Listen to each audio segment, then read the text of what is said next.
Sejam todos bem-vindos na nossa aula. Hoje iremos dar continuidade ao nosso assunto sobre química inorgânica. Na aula passada, estudamos a classificação das bases quanto ao número de hidroxilas e quanto à sua força. Estudamos também as regras de nomenclatura das bases.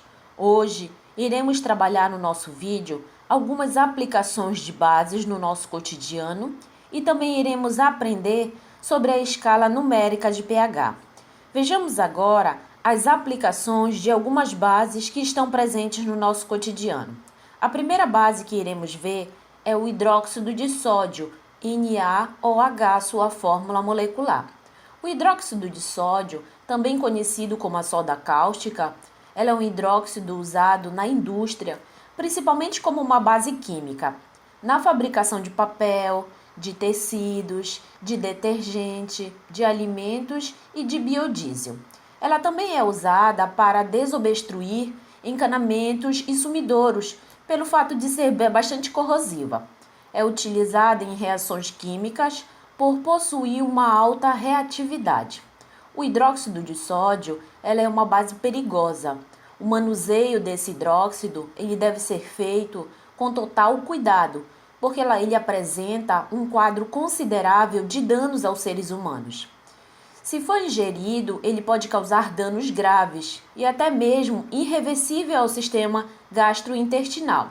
E se for inalado, ele pode causar irritação, sendo que em altas doses, ele pode levar até a morte o ser humano.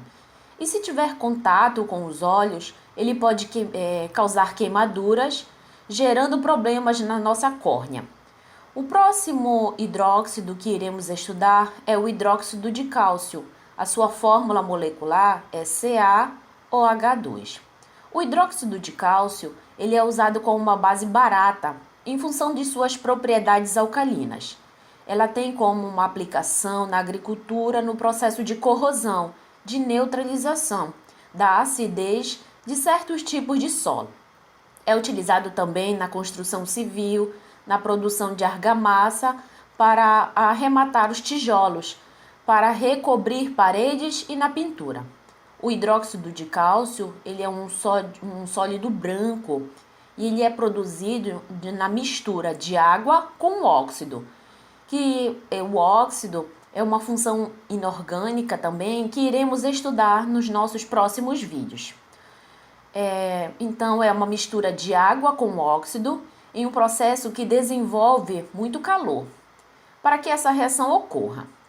E ele é também conhecido como cal hidratado, cal extinto ou também como cal apagado, porque a sua preparação ela se dá pela hidratação do óxido de cálcio. Ela também é conhecida como também o cal virgem ou cal viva. Outros usos dos hidróxidos de cálcio são como inseticidas, fungicidas e também no tratamento de água residual e de esgoto. Na indústria de alimentos, por exemplo, o hidróxido de cálcio, ele participa na refinaria do açúcar. Além disso, ele é utilizado no processo de água, usada na produção de refrigerantes e bebidas alcoólicas. Vejamos agora o hidróxido de magnésia. O hidróxido de magnésia, ele é um composto sólido branco que ocorre naturalmente como mineral e pode ser preparado fazendo uma reação de sulfato de magnésia com a solução de hidróxido de sódio. Ele é popularmente conhecido como leite de magnésia, que todos nós conhecemos. É usado na refinação do açúcar e no processo de urânio. Ele serve também para aliviar a prisão de ventre como laxante, podendo ser usado para aliviar a indigestão e a acidez, como um antiácido. Também pode ser usado como um eficiente desodorante de pés e de axilas, pois alcaliniza a pele, já que esses locais eles são considerados ácidos, impedindo a proliferação de bactérias que causam mau cheiro. O próximo hidróxido que iremos estudar é o hidróxido de amônia. O hidróxido de amônia, ele é conhecido comercialmente como o amoníaco, sendo muito usado na produção de ácido nítrico para a produção de fertilizantes e explosivos. Ele também é usado em limpezas domésticas, na produção de compostos orgânicos e com gás de refrigeração. O hidróxido de alumínio é uma monobase, considerada uma base fraca. Ele é importante não confundir o termo fraco e associar isso a não perigoso, tudo bem? Esse hidróxido, ele é nocivo se houver ingestão, claro que vai depender da quantidade que será ingerido, inalação ou absorção da pele, sendo bastante irritante para a mucosa do sistema respiratório. As reações desse hidróxido, como ácido, liberam bastante calor, lembrando que estudamos as reações que quando liberam o calor, chamamos as reações de exotérmicas.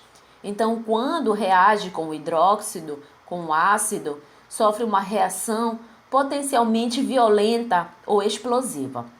Vejamos agora o nosso último tópico da aula de hoje, que é a escala de potencial hidrogeniônica, que chamamos de pH.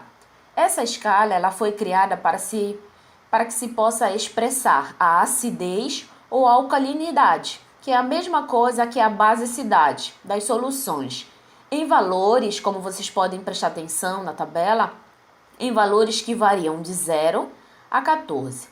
Esse potencial hidrogeniônico, ele refere-se à quantidade de H+, ou H- presentes. A quantidade de H+, lembrando que quanto maior a quantidade de H+ liberada na reação, mais ácida é aquela substância. Ou o H-, lembrando também que quanto maior a quantidade de OH- liberada nessa reação, mais básica será a substância. Se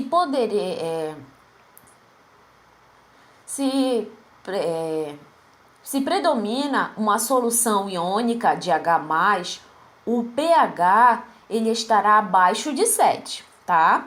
Caso prevaleça a quantidade de íons OH-, o valor de pH será acima de 7. Se o valor do pH for 7, o meio ele será considerado neutro, ou seja, a quantidade de H+ e OH- eles serão iguais. Vamos observar alguns produtos na nossa tabelinha que utilizamos no nosso dia a dia. Preste atenção que o pH ele indica a água pura. Por isso ela é considerada neutra. Já o produto, como exemplo, o limão, o vinagre, eles são considerados ácidos, pois eles possuem o pH abaixo de 7. Já o detergente, que podemos verificar, por exemplo, ele é considerado básico, pois possui o pH acima de 7. Então, podemos concluir, quanto menor o valor do pH daqueles produtos, mais ácido ele será, mais forte ele será. Então, quanto maior o valor do produto, mais próximo do valor de 14, mais básico ele será, mais forte ele será. Tudo bem? Boas aulas, bons estudos e até a nossa próxima aula.